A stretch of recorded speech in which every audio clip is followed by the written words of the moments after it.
There are 6 states that actually do more than half of the non-income Medicaid eligibility renewals based on ex-parte approaches. And it's interesting, John, of those 6 states, some like you would expect, like Massachusetts and Colorado are there, but also Florida and Indiana, which shows that this is actually, it's not bipartisan, but more of kind of a technocratic approach. If you can do it, it's more efficient for the state, and you save money, you're more accurate, you're not wasting money. And so I think there's opportunities there. Now, they can also get help, John, from others. The states can, and some are planning to do so. Managed care organizations, community health centers, marketplace, sisters, and even, others can help out. Anybody can help. Did you just say sisters should be helping? Sisters and brothers? Like, what are you talking about? Us sisters. You're losing track here. Yeah. Us sisters. Us sisters. Like your sisters, your brothers. I don't have a sister, John. Medicaid, a navigator. But John, you could help out too. You could stand out in the corner and tell, hey, you need a Medicaid redetermination. You could do it, John.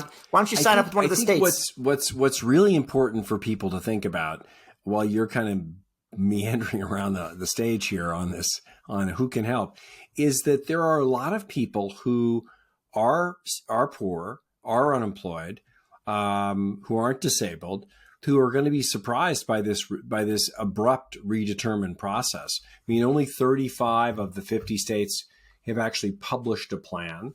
This is going to start on April 1st.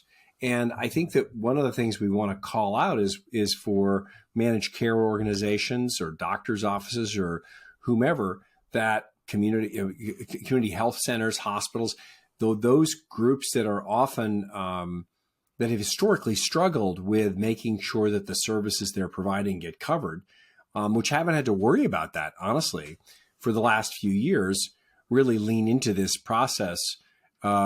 Which, I mean, I think the Latin word for confusing is confundo, which is you've confused a great deal of people here. But David, I think that the simple fact is that third parties other than the covered eligible, a mother with kids or an unemployed person, kids on their own, can actually help make sure that those members who should be on Medicaid get a chance to stay on it by making sure they lean in quickly to help those redeterminations for folks who have, in many cases, ongoing illness. And the reason they're on Medicaid and getting care is because they need to. And I think that this is coming up very quickly. It's a very big change, and people can get help. And that's really, I think, the critical public health message, even though you've confunded a lot. Yeah. Well, John, I know my Latin, but I don't know my conjugation, so I won't try to do the past tense on that one. But I will say, you're right. I think you put your finger on how the states, beyond kind of the bureaucracy, can deal with this. There's a lot of others that are interested parties, these third parties, as you say, who want to get paid, want people to have access.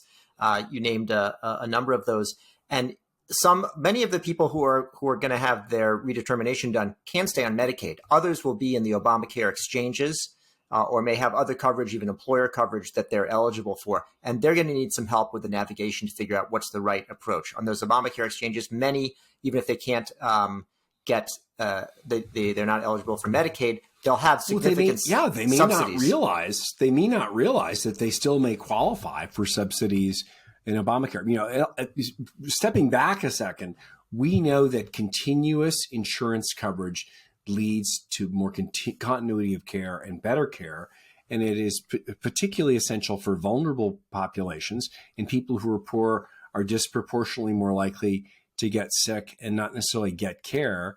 To make sure they're continuously covered will create, I think, better health access and better health outcomes. So calling out the opportunity with the exchanges, where tons of subsidies actually are available still, is a really important recommendation, David. Finally, you came up with something that's simple and clear, which I appreciate.